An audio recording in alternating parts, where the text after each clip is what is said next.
Prabhupada.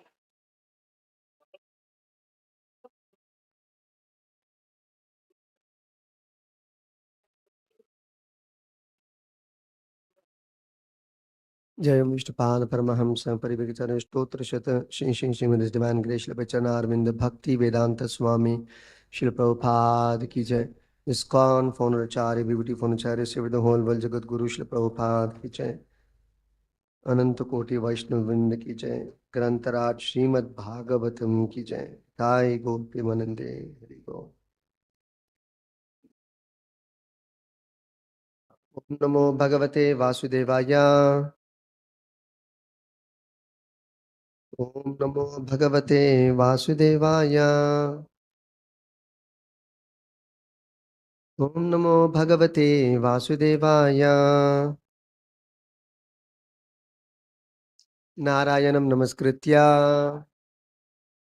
नरं चैव नरोत्तमं देवीं सरस्वतीं व्यासं ततो जयमुदीरयेत्। नष्टप्रायेषु अभद्रेषु नित्यं भागवत सेवया। भगवत्युत्तमश्लोके भक्तिर्भवति नैष्टिकी। Reading from Srimad Bhagavatam, Canto 10, Chapter 2, Praise by the Demigods, Text 27. Eka ayanaha asau dvipalaha trimulaha ekayano ekayano sau dvipalas trimulas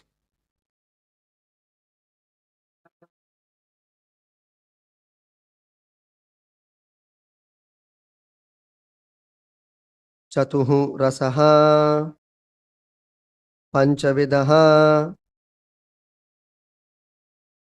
षट् आत्मा चतुरस पंचविद षडात्मा सप्तत्वक अष्टविद विटपः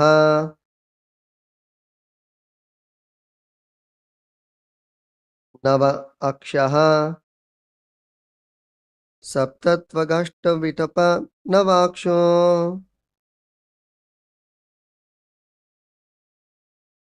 दशचाडी दशच्छदी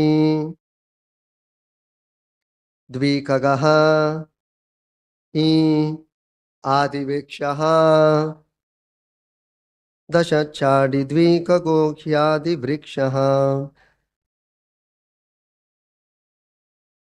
एकायनोऽसौ द्विफलस्त्रिमूलश् चतुरस पंचविद षडात्मा सप्तत्वगष्ट विटपो नवाक्षो दशचाडी दशच्छडी द्विकगो ह्यादिवृक्षः एकायनोऽसौ द्विफलस्त्रिमूलस् चतुरस पंचविद षडात्मा सप्तत्वगष्ट विटपो नवाक्षो दशच्छडी द्विकगो ह्यादिवृक्षः।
Eka ayanaha. The body of an ordinary living being is fully dependent on the material elements. Asau, that dvipalaha. In this body, we are subject to material happiness and distress,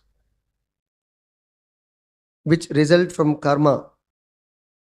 Trimulaha, having three roots, the three modes of nature: goodness, passion, and ignorance, upon which the body is created.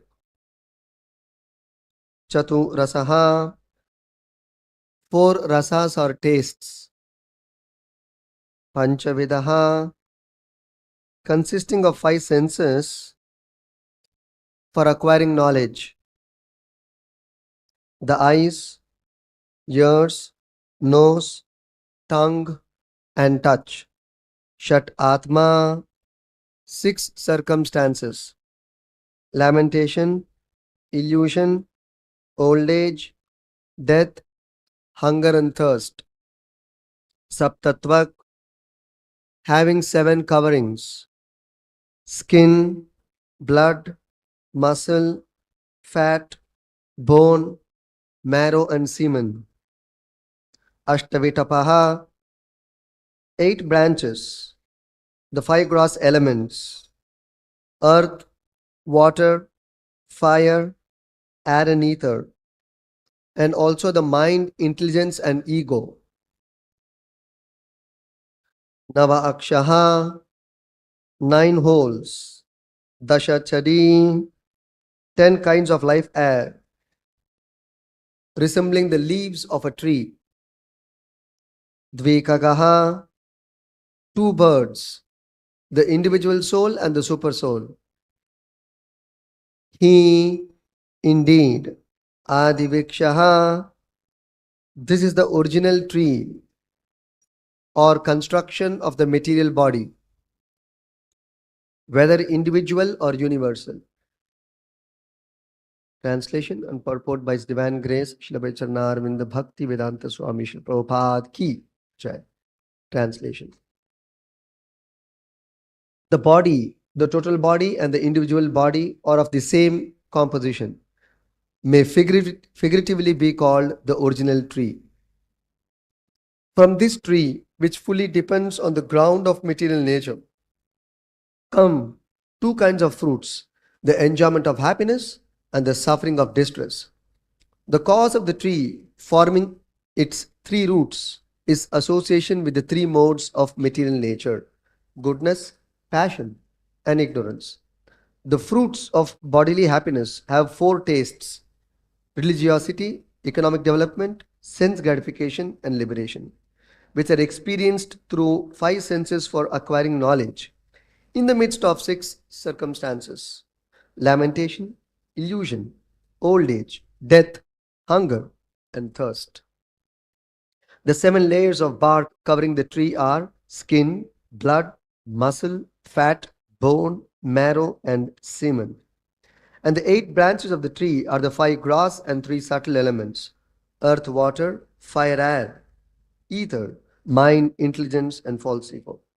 The tree of the body has nine hollows: the eyes, the ears, the nostrils, the mouth, the rectum, and the genitals, and the 10 leaves, the 10 airs passing through the body. In this tree of the body, there are two birds. One is the individual soul, and the other is the super soul. Can you repeat the translation? The body, the total body, and the individual body are of the same composition,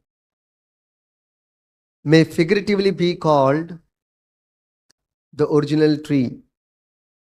From this tree, which fully depends on the ground of material nature, come two kinds of fruit: the enjoyment of happiness and the suffering of distress. The senses of the tree, forming its three roots, is association with the three modes of material nature: goodness, passion, and ignorance. The fruits of bodily happiness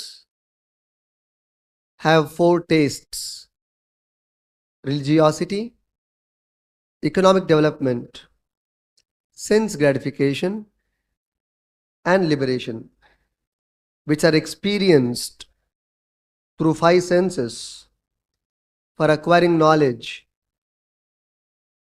in the midst of six circumstances: lamentation, illusion, old age, death, hunger, and thirst. The seven layers of bark covering the tree are skin, blood, muscle, fat, bone, marrow, and semen. And the eight branches of the tree are the five gross and three subtle elements: earth, water, fire, air, ether, mind, intelligence, and false ego. The tree of the body has 9 hollows: the eyes, the ears, the nostrils, the mouth, the rectum, and the genitals, and the 10 leaves, the 10 airs passing through the body. In this tree of the body, there are two birds. One is the individual soul, and the other is the super soul. Little long purport.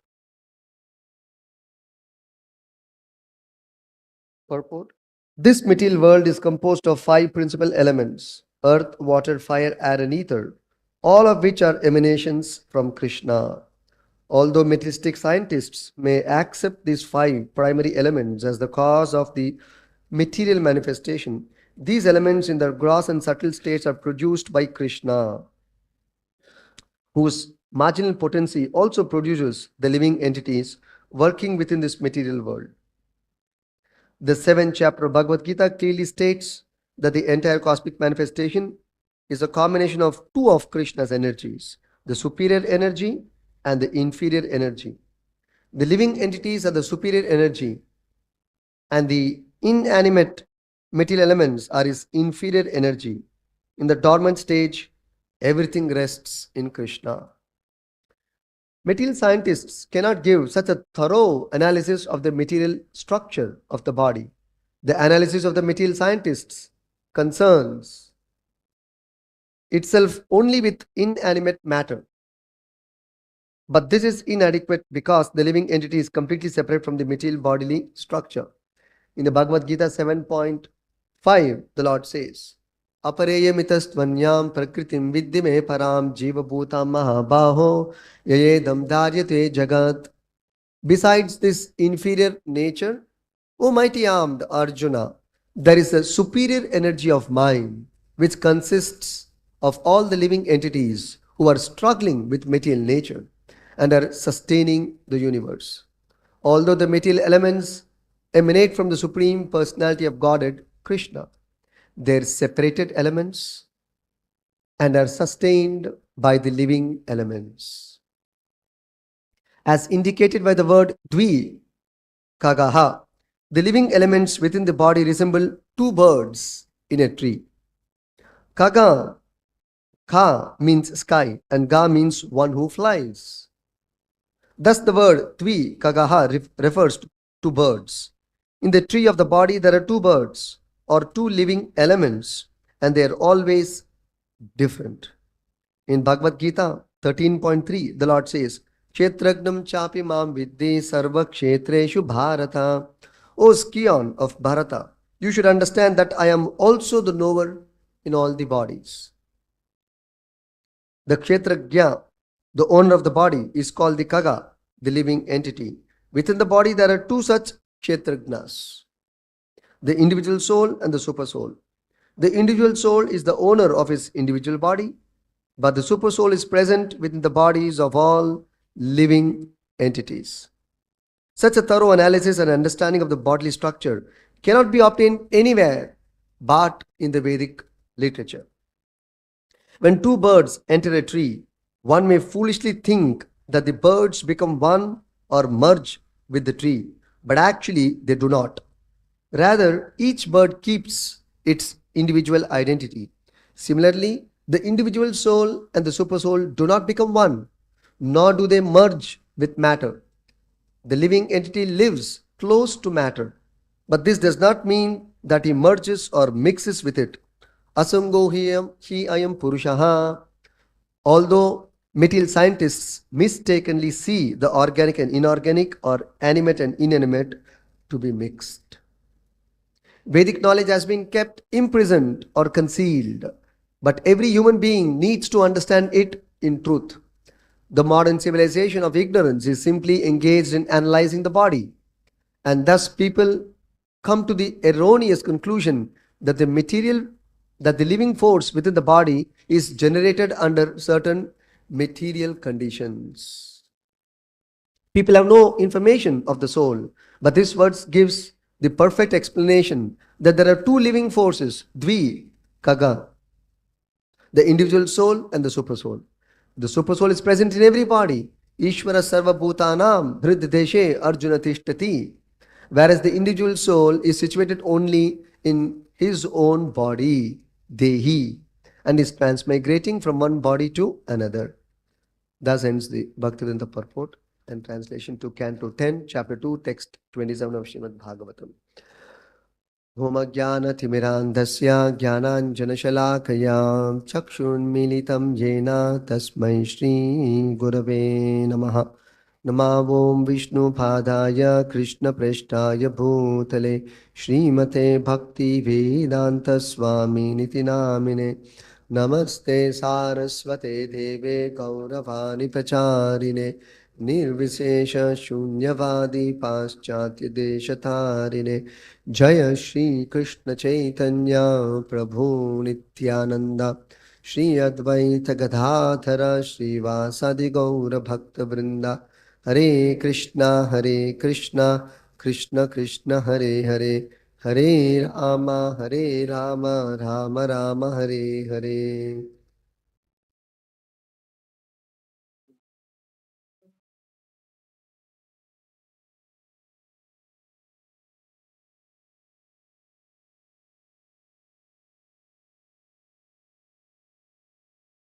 This is the second of the prayers offered by the demigods to Lord Krishna, who was residing in the womb of Mother Devaki in the prison house of Kamsa in Mathura. The Devatas could immediately understand the presence of the Lord in Mother Devaki's womb, and taking full advantage of this fortunate moment, without wasting any moment, they all came down to Mathura, although invisible to ordinary human beings. They all gathered at the prison house of Kamsa and offered wonderful prayers, thereby pleasing the Supreme Lord Krishna and seeking his blessings. So this is the second of the prayer, and it's a very, very important prayer, because many trillion-dollar questions of the scientists are being answered in this verse.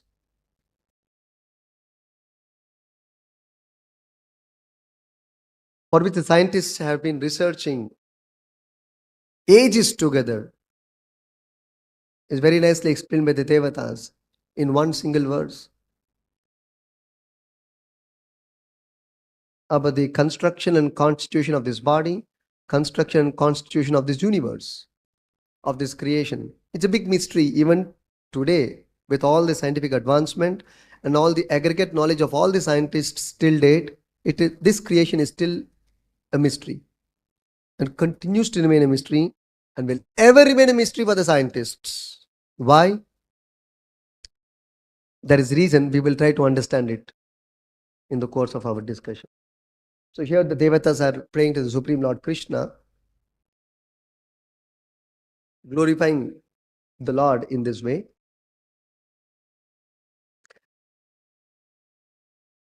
So there are 12 points in this translation. I will just read that so that we get an idea. Otherwise, the Bhagavatam is it is condensed Vedic knowledge. Of all the Vedic literatures, if you read objectively, you will actually see Bhagavatam is very difficult to understand. Among all the Vedic literatures, among all the Puranas, Bhagavatam is very difficult to understand because it is a condensed knowledge of all the Vedic literatures, the essence of all the Vedas. So it takes little time to understand, and the grace of Krishna and the Acharya to be able to understand these subject matters. That is why we offer prayers before we begin the class, so that we are endowed or blessed with transcendental intelligence to understand transcendental subject matter, because even material creation is a transcendental creation. Even material creation is a transcendental subject matter created by the transcendental Lord. So it requires spiritual, transcendental means spiritual. It requires spiritual intelligence, not material intelligence. Through material intelligence, you cannot understand material creation. You require spiritual intelligence to understand material creation.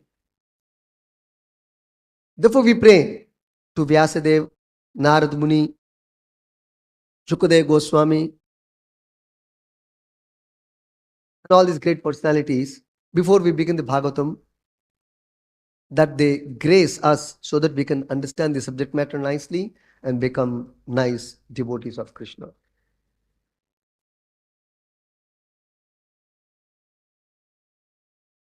So the first point explained is, this verse basically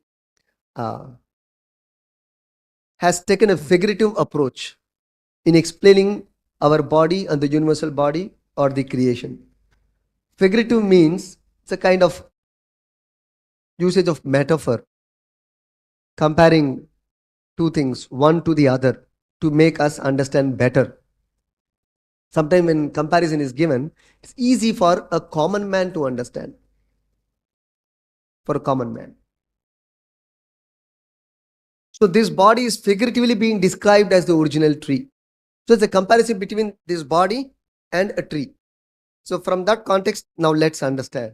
Then you will better understand this construction of this body to the construction of a tree. So this body may be figuratively called as the original tree. Then the second point, the tree rests on the earth or the ground. Similarly, this body rests on the ground of material nature. So material nature is the ground for this body.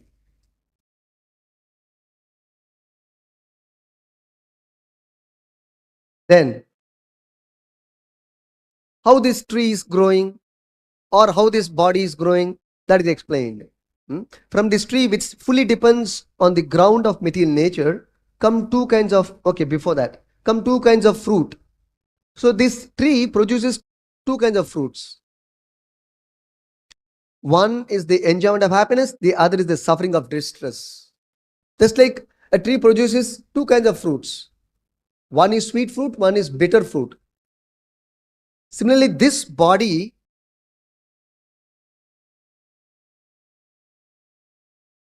tree-like body produces two kinds of fruits or two kinds of results. What is that? One is enjoyment of happiness, the other is suffering of distress. Dvipalaha. So we have two kinds of experience in our life. One is enjoyment, one is suffering. Enjoyment is of happiness quality, suffering is of distress quality. So two qualities of life we experience from this tree of the body. Then the origin of the tree or the cause of the tree. This tree, which is being referred as three roots, because this body also has three causes for its production. How this body came into existence? Because there are three roots for this body. So how are these three roots formed? They are formed in the association of three gunas: Sattva guna, Rajoguna, Tamoguna. So this body is constructed by the combination by three gunas coming together in different proportions and combinations. Sattva guna, Rajoguna, Tamoguna coming and mixing with each other, combining with each other, has produced this body-like tree, this tree-like body.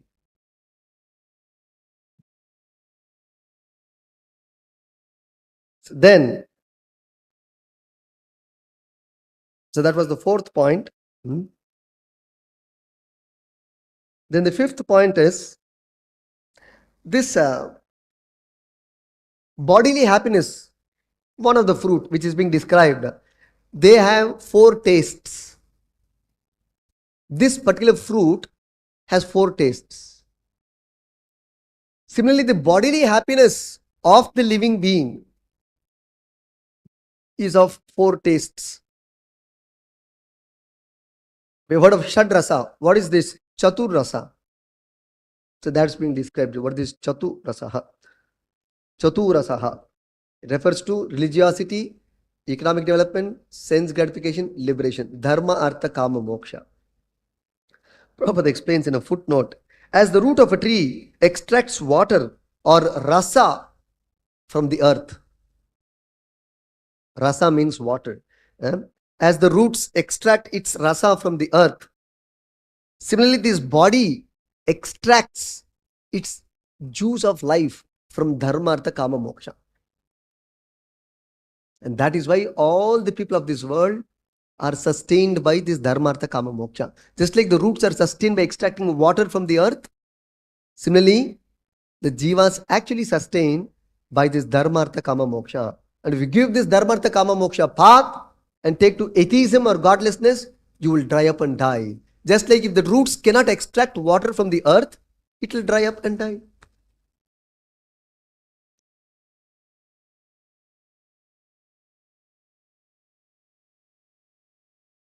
So 4 kinds of tastes we experience in life in the form of dharma, artha, kama and moksha.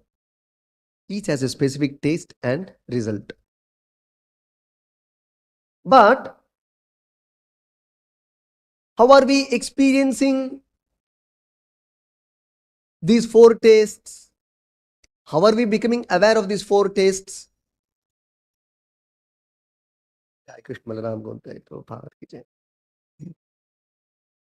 So that is explained in the 6th point. They're experienced through the help of the 5 knowledge acquiring senses. So we have 5 knowledge acquiring senses. Like the eyes, ears, nose, mouth and skin, by which we acquire knowledge of this material world, of the material situations, material circumstances. So how do we become aware? Through the help of these 5 senses. That's the 6th point. Then the 7th point is this acquiring of knowledge of these 4 tastes of life happens in the midst of 6 circumstances. We are placed amidst 6 situations of life. The experience of life is amidst 6 situations. Just like we have now, today we are feeling little cool. Yesterday also was little cool. Day before yesterday was quite hot. It's a situation. It's an atmosphere. So what is the atmosphere? There is 6 atmospheres around us in which we are living. 6 circumstances in which, with the help of these 5 knowledge acquiring senses, we experience 4 tastes, particularly of the fruit of happiness, although there is fruit of suffering also. So what are those 6 circumstances? Lamentation. This is our circumstance, a situation in which we are living. Not amidst big GDPs and that's what we are looking at. You see how Bhagavatam looks at. The circumstance in which we are stuck is, we are situated in is a circumstance of lamentation, circumstance of illusion, old age, death, hunger, and thirst. This is our circumstances in which we are existing in this world. Then, just like tree has got many layers, right? Its bark will have many layers. So, generally, they say there are each tree has its own formation. Similarly, this body also has got layers. The 7 layers of the bark covering the tree of this human body are skin, blood, muscle, fat, bone, marrow, and semen. These are the 7 layers covering this body. This is the 8th point. The 9th point mentioned here is just like the tree has many branches, this bodily tree has got 8 branches. 8 branches. They are the 5 gross elements and the 3 subtle elements: earth, water, fire, air, ether, mind, intelligence, and ego. These are the 8 branches of the tree of this material body. Then, the 10th point, sometimes tree has hollows. So, this bodily tree also has got 9 openings. Hollow meaning openings. The eyes, ears, nostrils, mouth, and the private organs, the rectum and the genitals. Then the 11th point is just like tree has leaves. Similarly, this body also has got 10 leaves, referring to the 10 kinds of air passing through the body. The last point, the 12th point mentioned in this translation is, in this tree of the body, there are 2 residents, comparable to 2 birds. One is the individual soul, the Atma, the other is the super soul or Paramatma. So there are 2 birds in this tree of this material body. Prabhupada explains why the word bird is used. That's why here it is said in the uh, verse also, Dvi kagaha, hi adi vikshaha. Dvi kagaha, there are 2 birds. Ka means sky and ga means that which moves or flies. Ga means movement actually. So flying is a kind of movement. So ka means space. So who is that who is moving in space? It is actually a bird. So kagaha refers to birds. Therefore, the 2 atmas in this body are actually comparable to 2 birds, as explained in the Upanishad also. Dvau bhutau samana vrikshe purushaha. That in this tree-like body and the branch-like heart, 2 birds are sitting. Just like 2 birds may be sitting on a branch, 2 birds are sitting on this branch of the heart of the tree of the material body. They're the Atma and Paramatma. And Prabhupada describes in length what are the roles of these 2 souls in the purport. We will try to understand if time permits.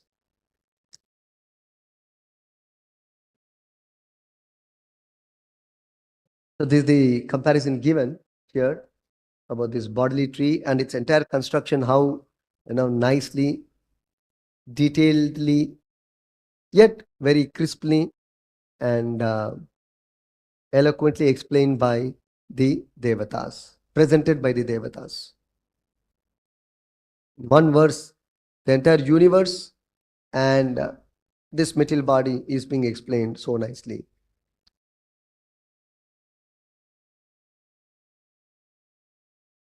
So Prabhupada makes a significant statement in the purport.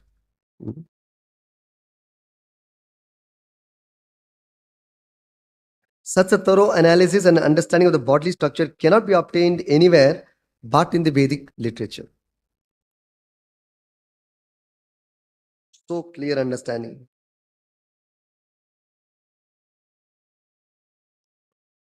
So Prabhupada explains in the purport by saying that this material world is composed of 5 principal elements: earth, water, fire, air, ether. And all of them are emanations from Krishna. So this is how Bhagavatam analyzes and the Vedic literatures analyze the composition of this material world or material creation.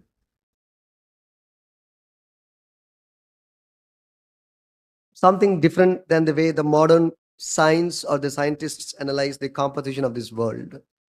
The different ways of analyzing the composition, and the way Bhagavatam explains is it goes to the fundamental constitution and compositions. That's how Bhagavatam's standard is. It can go to the last mile, because these are explained by the system of what is called as descending process, avaroha pantha. The knowledge received directly from Krishna down the line to the spiritual authorities as recognized by Krishna and authorized by Krishna. So the Lord personally imparts Vedic knowledge to Brahma. Brahma imparts this Vedic knowledge to Narada, Narada to Vyasa, Vyasa to Madhva, and like that this Vedic knowledge is descending through the descending process. Therefore it is all perfect and it can go to the last mile. Scientists always try to find the cause of the cause of the cause of the cause, but it's very difficult for them to go to the point of the original cause, because they were not present at that time. How can they know?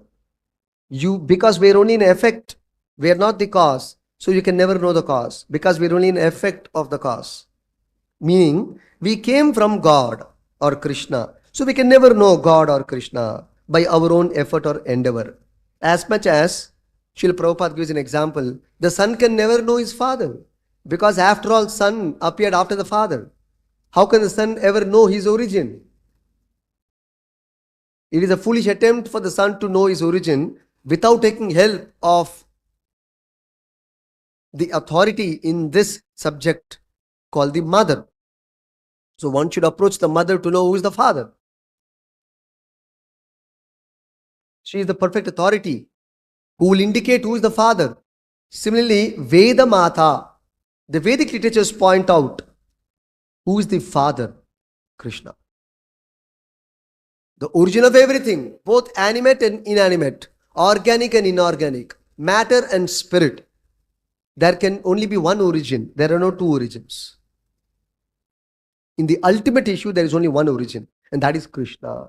And that's being explained here. That is why this example of this tree is given and the root is given. It's all Krishna's creation. So he is the origin.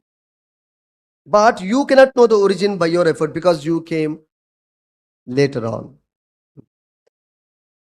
So this material world is composed of 5 principal elements, as Vedic literatures analyze, as explained by Krishna himself in the Bhagavad Gita also.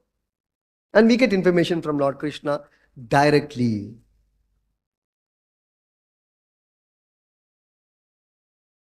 Anyway, whether we take Bhagavatam's viewpoint or the scientist's viewpoint, this material world is composed of many material elements. You may analyze it a different way, just like we analyze in a different way how we are being taught in physics: protons, electrons, neutrons, molecules, atoms, chemicals. We have the Mendeleev's periodic table we used to study. About 108 elements it was there. Then after the plus minus they keep doing, because they're also not very clear. Then we have particles, we call it particle theory.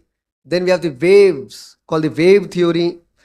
We have the energies, different energy theory. So like Einstein has proposed the energy theory. Like that, we analyze this world and the energies of this world, the potencies of this world, the working of this world in one form. The Bhagavatam analyzes in yet fundamental forms, which is more perfect and accurate. Rather, the only perfect and accurate presentation, because it is not a speculation. It's not a derivation from speculation. It's a derivation from Vedic authorities, from the Supreme Lord, who's the creator himself. You could know the creation from the creator. So we directly hear about the creation from the creator. Finished. So there's no speculation and imagination here. But our present scientific process is mostly hypothesis. It's mostly hypothesis. That's why it's called deductive theory. Our entire system of learning is deduction. Deduction means not the deductive process as in the Vedic methodology. Deductive means you keep linking one to the other. You keep trying to joining the dots. When the dots come only you will join. Dots don't appear, you cannot join. So something flashes you, oh, okay, this is also there. Oh, I missed this, I missed that. This element I missed, that element I missed. This working I missed, that working I missed. So they keep on creating more and more formulas, more and more equations. Why? Because they don't know the original equation. And they don't know all the equations. They observe something, they will make an equation. That's fine. But how this equation relates with another equation, they don't know. They'll create some link. Tomorrow it may not be syncing. Then they will figure out one more factor and then add one more factor and amend that equation and the theory and then get a PhD.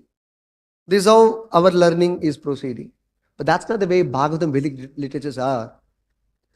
In fact, if the Vedic literatures undergo changes, its authority is lost.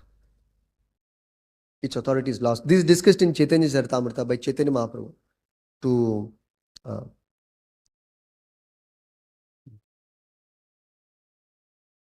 Prakashanda Saraswati.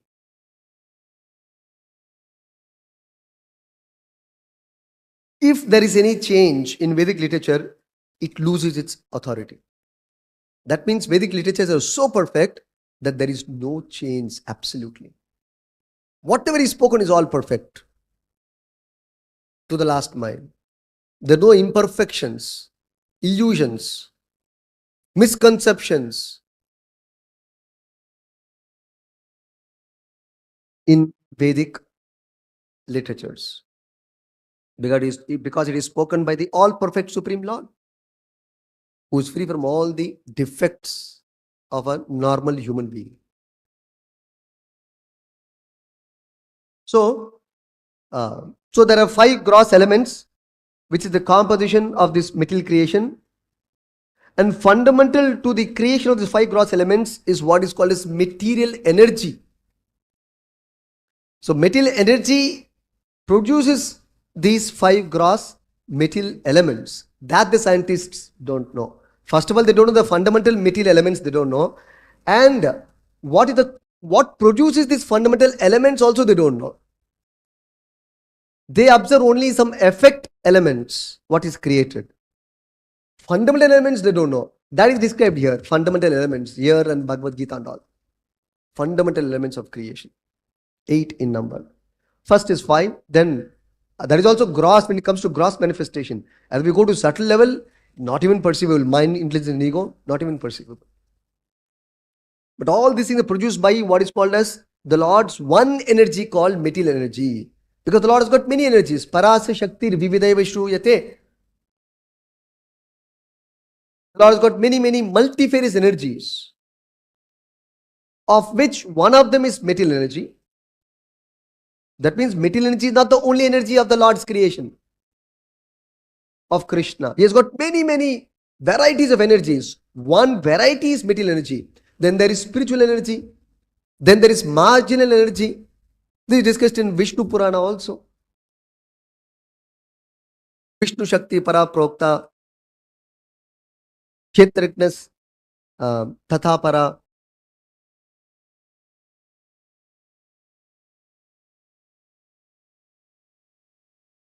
Avidya Karma Samgyanya, Samgnanya. So 3 kinds of energies of the Lord are there.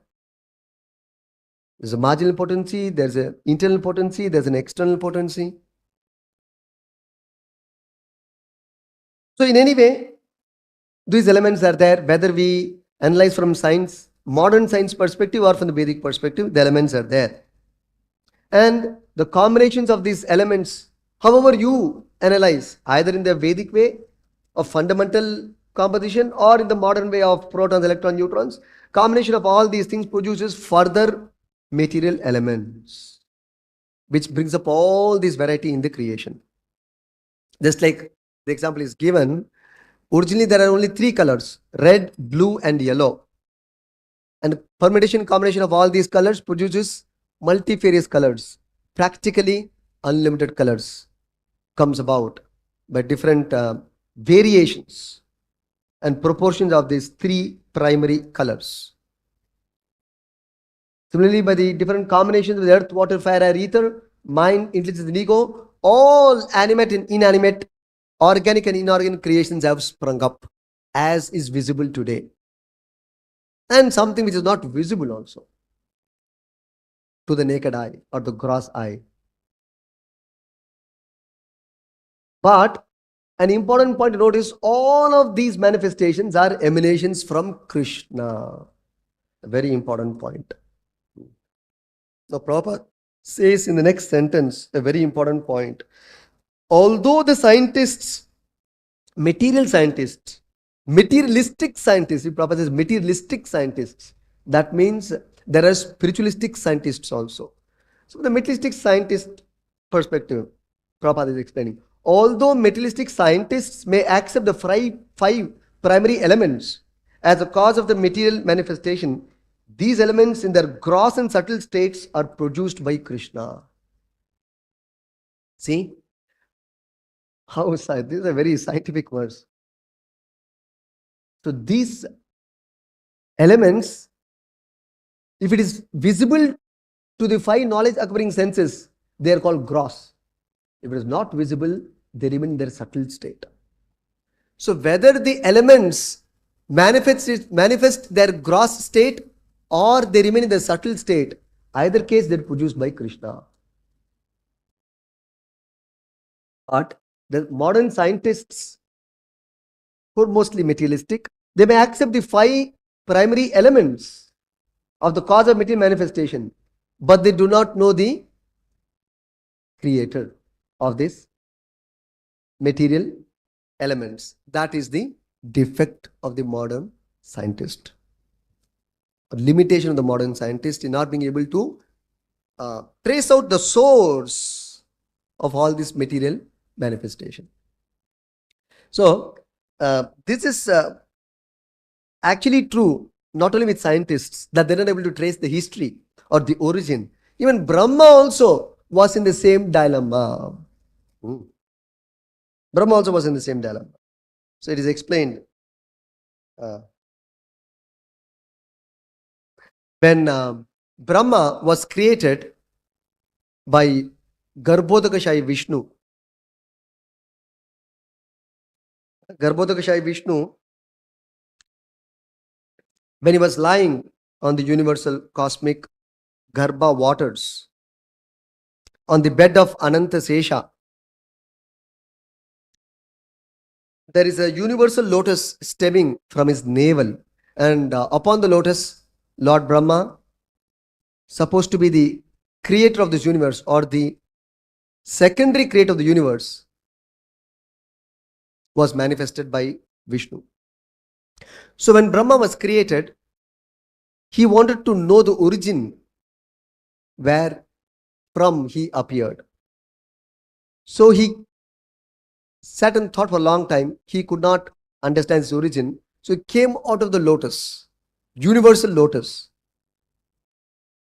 You can know how big this lotus is by knowing when Bhagavatam says that the stem of this universal lotus holds all the 14 planetary systems, not 14 planets, 14 planetary systems, which consists of millions of planets. Millions of planets, all comprising one universe. And there are millions of such universes.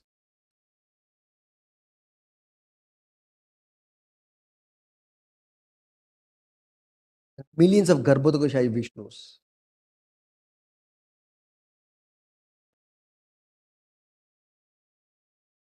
So Brahma came out of the lotus and tried to, scroll down. He came down through the stem, trying to track its source. The stem will end some point, right? And actually, Brahma came to the navel of Vishnu. Actually, came down, but he could not see Vishnu. How is it possible? What is this mystery? So the example is given very nicely in the Bhagavatam. I'll just try to read that.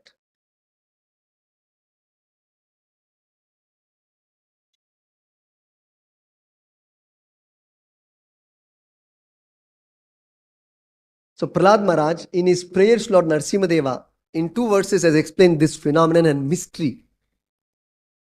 How is it that Brahma comes down to see the origin of this lotus? He's not able to find the lotus. Origin. Of course, the lotus origin was from a seed, actually. There was a universal seed from which the lotus came about.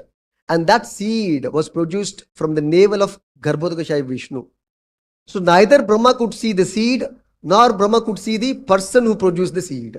That was a mystery. Again, he went and sat back in meditation as to this mystery. What could be the cause of this mystery?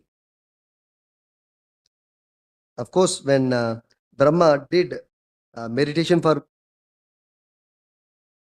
millions and billions of years, Lord Vishnu, being satisfied, appeared in front of him, and then he explained him the mystery. That mystery is Krishna only, the master of all mystery. That's what Bhagavad Gita says. Yogeshwara is the master of all mystery. Mystery of any kind. So here, Prahlad Maharaj, in glorifying Narasimhadev, who is also Vishnu, is saying, this cosmic manifestation is also your body. This total lump of matter is agitated by your potent energy known as Kala Shakti. So the universal matter, now this is split into 5 parts, right? Earth, water, fire, air, ether. And then 3 other parts, mind, intelligence, ego. Suppose if we don't split it, it becomes one composition. That's called Mahat Tattva. One single composition called Mahat Tattva. So this Mahat Tattva is being agitated by your potent energy, O Lord, known as Kala Shakti. So Krishna, through his Kala Shakti, agitates the total matter. Total matter. Just like you may have paneer, the base is milk, but you may, from the same paneer or the same milk, you can make sandesh, you can make rasgulla, you can make rabdi, you can make sandesh, you can make varieties of milk sweets, but essentially it is milk. But you can split it in many, many ways by expert cooking, by the expert cook. Similarly, there is one total material substance called Mahat Tattva. When it becomes visible to the eye, it is called Mahat Tattva. When the same total material composition, when it is not visible to the naked eye, it is called Pradhana. So when the same total material substance not visible to the eye, it is Pradhana. It becomes visible to the eye, the gross eye, knowledge acquiring sense, it is called Mahat Tattva. Further, by the glance of Vishnu on this Mahat Tattva, that glance happens to the Kala Shakti. Kala or time energy, time potency of Krishna. So Kala is moving in the world. That Kala is actually Krishna's energy. So when this Kala agitates this matter, then all the divisions begin. Beginning with the creation of 3 modes of material nature. So from Mahat Tattva, first production is the 3 modes of material nature. Then these 3 modes of material nature will further interact in different ways and combinations with matter and produce all the varieties, even these gross elements, and further agitation, or rather agitation meaning, it is not the physical agitation which you understand. Agitation meaning processing. Different technical processing. That's called Bhagavat Choditaha in the second canto of Bhagavatam, it is called Bhagavat Chodita. By the influence of the energy of the Lord, that energy is the Kala Shakti. Different varieties of manifestations come about. First, the gross material elements, then the three subtle elements, then the sense objects, the form, taste, touch, smell, all these things also come by further Bhagavad Chodita, by the further intervention of the Lord's energy. So,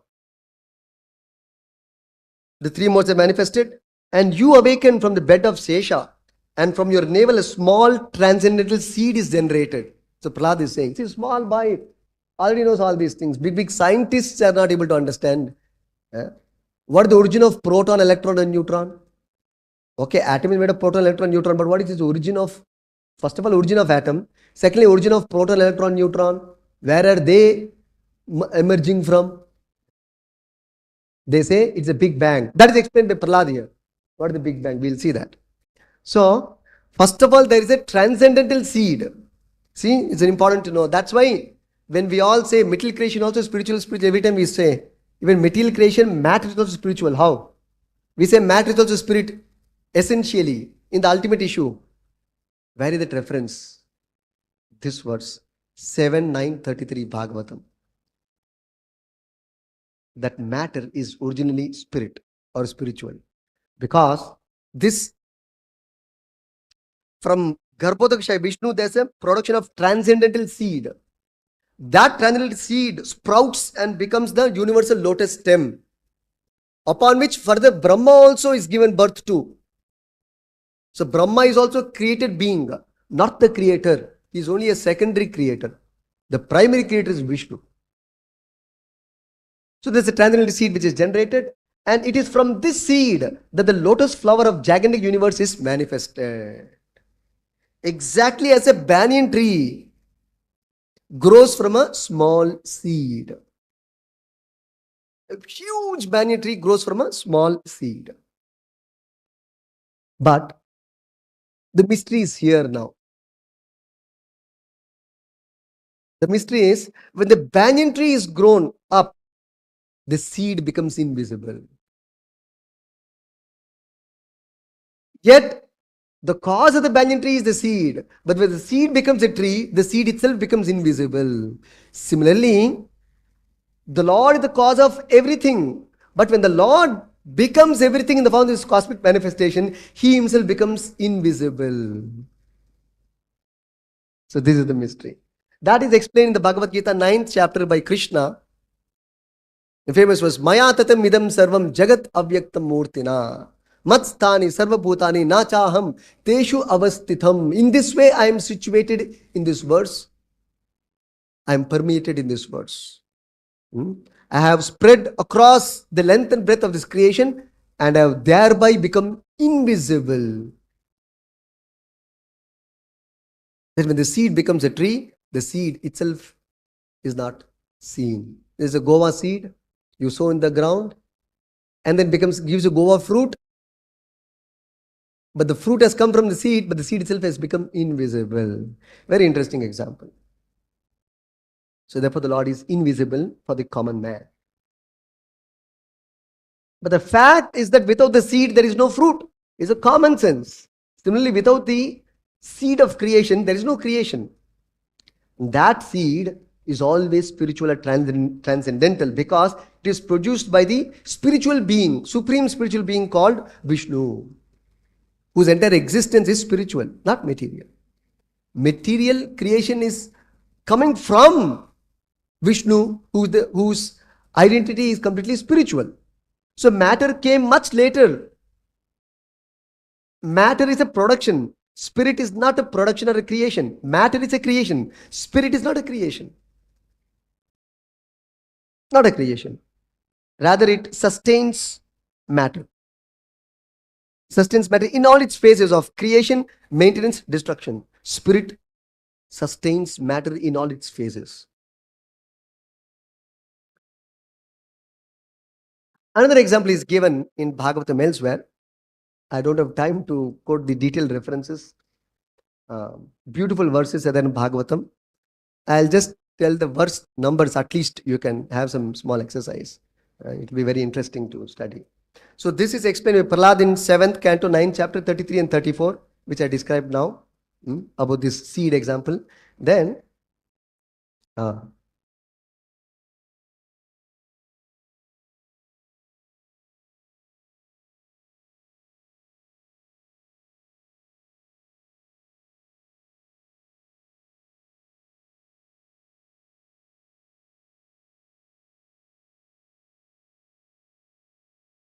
in this same two verses, Prahlad Maharaj says, give an example of a cotton. See, cotton becomes a thread. You weave cotton to become a thread. The cotton is further woven to create a fabric. But when the cotton leads to the point of becoming a fabric, the cotton itself is not seen. You only see the fabric. This cloth is an example of that. You don't see cotton in this, because it is woven through length and breadth. And after it is woven and has become a fabric like this, manifested in the form of a cloth, visible to the naked eye, the cotton itself is not seen. Exactly like that. When the Lord is permeated in this creation through its length and breadth, the Lord himself has apparently become invisible. Although in every length and breadth, just like in every millimeter, nanometer, there is cloth. Otherwise, how it is visible? How it has become a cloth otherwise? There is cotton. In every bit of this fabric, there is cotton. Similarly, in every latitude and longitude of the creation, there is Krishna, undeniably. So this is explained very nicely in Bhagavatam, the 6th canto, 3rd chapter, text 12, by Yamaraj to Yamadutas, by usage of the word Otam Protam. Otam means longitudinally, Protam means latitudinally. See, the terms of latitude, longitude also is millions of years old. All the scientific terms are millions of years old. The term called atom is millions of years old. That is used in Bhagavatam in the 3rd canto. So, in the Bhagavatam, Yamaraj says to Yamadutas, because when Yamaduta said to Yamaraj, saying that, my lord, we thought you are the origin of everything. And Yamaraj says, you are mistaken. I am not the origin. Devatas are not the origin. Brahma, Shiva, Indra, none of them are the origin. Lord Vishnu or Krishna is the origin of everything. Explaining that idea, he says, in fact, above me and all the demigods, including Chandra, Indra, is one supreme master and controller. The partial manifestation of his personality, Vishnu's personality are Brahma. Actually, Krishna is referring to Krishna here. The partial manifestation of Krishna's personality are Brahma, Vishnu and Shiva. He has used the word Amshataha in this verse. 6th canto, 3rd chapter, text 12. And this Brahma, Vishnu, Maheshwara are in charge of the creation, maintenance and destruction of this universe. Then this Lord Krishna is like the threads that form the length and breadth of a woven cloth. The entire world is controlled by him, just as a bull is controlled by a rope by its nose. This is another example given.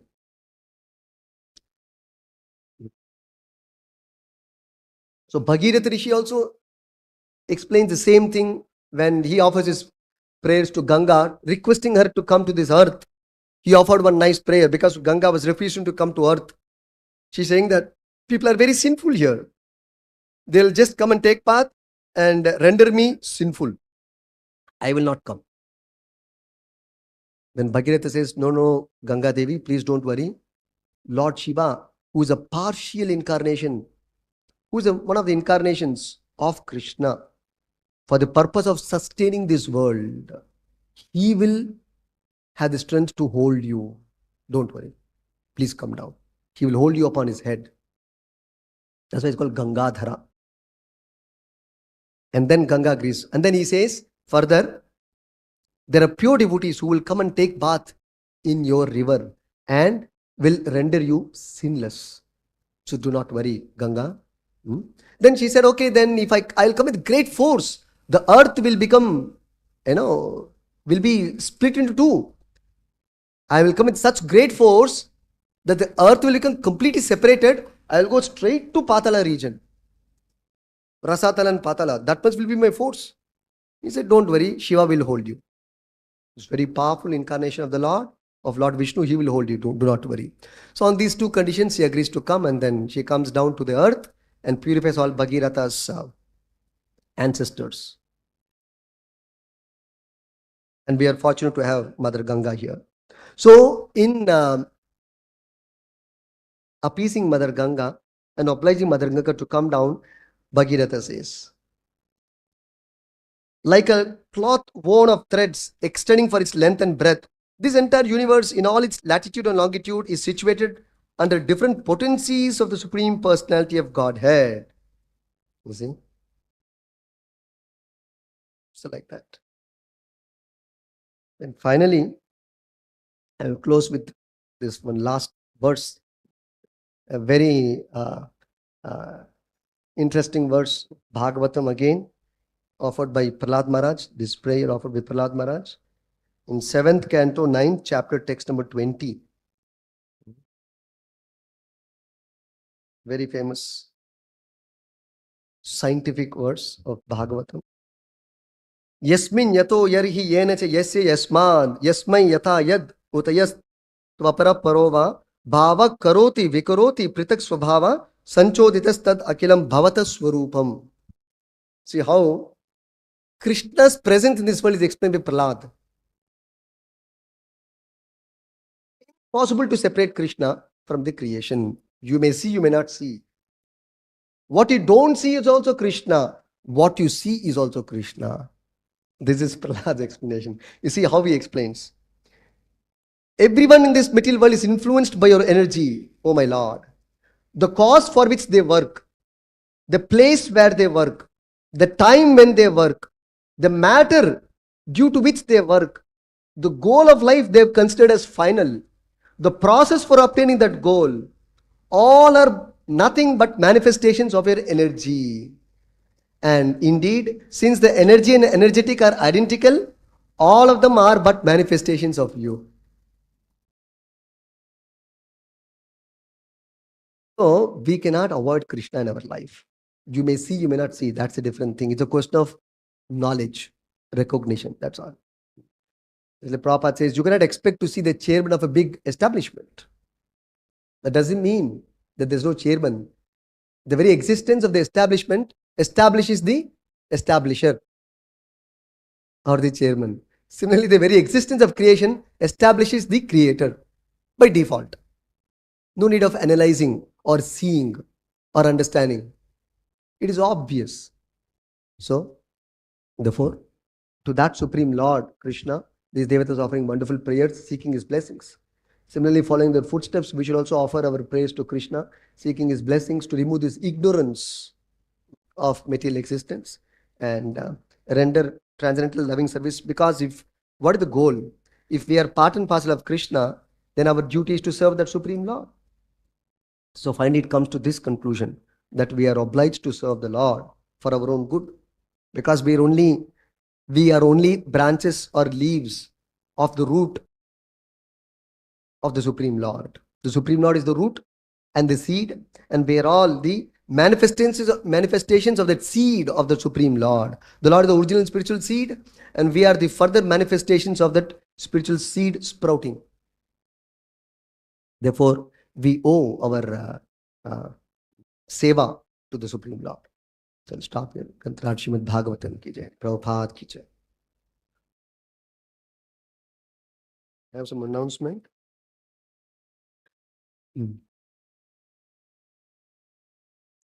Today there will be Culture Camp Talents Day.